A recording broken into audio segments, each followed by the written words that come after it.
സ്വത്തുക്കളെല്ലാം കൈക്കലാക്കി കഴിഞ്ഞാൽ മാതാപിതാക്കളെ ഉപേക്ഷിക്കുന്ന, അവരെ തിരിഞ്ഞു നോക്കാത്ത മക്കളുടെ കാലം കൂടിയാണ് ഇത്.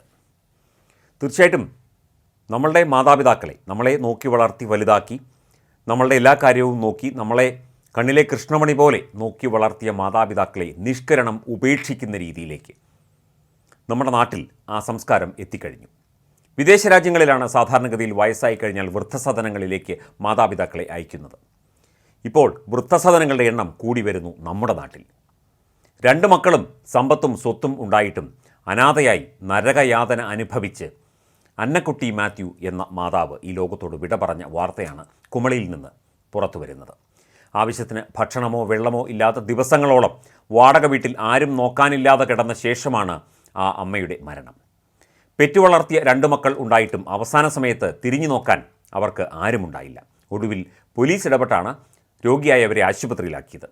മകനെ വിളിച്ചു വരുത്തിയെങ്കിലും വളർത്തുനായയെ നോക്കാൻ ആളില്ല എന്ന് പറഞ്ഞ് അമ്മയെ നോക്കാതെ തിരികെ പോയ മകനെയാണ് അവിടെ കണ്ടത്. ഇതോടെ മണിക്കൂറുകൾക്കുള്ളിൽ ആ അമ്മ നെഞ്ചുപിടഞ്ഞ് ജീവൻ വെടിഞ്ഞു.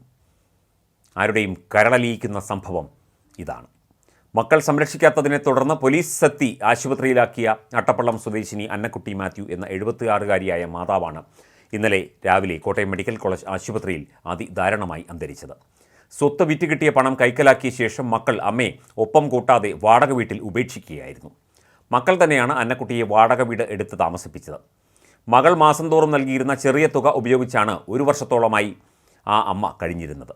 കുമളിയിൽ വാടക വീട്ടിൽ ഒറ്റയ്ക്കായിരുന്നു അന്നമ്മയുടെ താമസം. അടുത്തിടെ വീണതിനെ തുടർന്ന് അവർക്ക് ഗുരുതരമായി പരിക്കേറ്റു. ഭക്ഷണം പാകം ചെയ്ത് കഴിക്കാനാവാത്ത അവസ്ഥയിലായി. മക്കൾ സംരക്ഷിക്കുന്നില്ല എന്ന പരാതി വെള്ളിയാഴ്ചയാണ് കുമളി പോലീസിന് ലഭിച്ചത്. പോലീസ് വീട്ടിലെത്തിയപ്പോൾ കാണുന്നത് ഒടിഞ്ഞ വലത് കൈയുമായി ഭക്ഷണവും മരുന്നുമില്ലാതെ അവശ നിലയിലായ അന്നക്കുട്ടിയാണ്. ഉടൻ തന്നെ കുമളി CI ജോബിൻ ആൻ്റണിയുടെ നേതൃത്വത്തിൽ അന്നക്കുട്ടിയെ കുമളിയിലെ സ്വകാര്യ ആശുപത്രിയിലേക്ക് പോലീസ് മാറ്റി. ഭർത്താവ് മരിച്ച അന്നക്കുട്ടിക്ക് ഒരു മകനും ഒരു മകളുമുണ്ടെന്നും ഇരുവരും വിവാഹം കഴിച്ച് കുടുംബമായി കുമളിയിൽ തന്നെയാണ് താമസമെന്നും നാട്ടുകാർ പറഞ്ഞു. ബാങ്ക് ജീവനക്കാരനായ മകനെ ആശുപത്രിയിലേക്ക് വിളിപ്പിച്ചു. പക്ഷേ വീട്ടിൽ പട്ടിയെ നോക്കാൻ ആളില്ല എന്ന് പറഞ്ഞ് അയാൾ സ്ഥലം വിടുകയായിരുന്നുവെന്നാണ് പോലീസ് പറയുന്നത്. നോക്കാൻ ആരുമില്ലാതായതോടെ കുമളിയിലെ വനിതാ പോലീസിനെ അന്നക്കുട്ടിയെ പരിചരിക്കാൻ CI നിയോഗിച്ചു. ആരോഗ്യസ്ഥിതി മോശമായതോടെ അവരെ പീരുമേട് താലൂക്ക് ആശുപത്രിയിലേക്ക് മാറ്റി. നില ഗുരുതരമായതോടെ ഇവിടെ നിന്നും കോട്ടയം മെഡിക്കൽ കോളേജിലേക്ക് കൊണ്ടുപോവുകയായിരുന്നു. ഇന്നലെ മരിച്ചു. പോസ്റ്റ്മോർട്ടത്തിന് ശേഷം മൃതദേഹം കാണാൻ പോലും മക്കൾ എത്താതായതോടെ നാട്ടുകാരുടെ സഹായത്തോടെ ശവസംസ്കാര ചടങ്ങുകൾ നടത്തുമെന്ന് കുമളി SHO ജോബിൻ ആൻ്റണി അറിയിച്ചു. ഇത് നമ്മുടെ നാട്ടിലെ ഒരു ഗ്രാമപ്രദേശത്ത് നടന്ന സംഭവമാണ്. വലിയ പട്ടണങ്ങളിലൊന്നും നടന്നതല്ല. നമ്മുടെ നാട്ടിലെ വയോധികരുടെ സ്ഥിതി ഇതാണ്.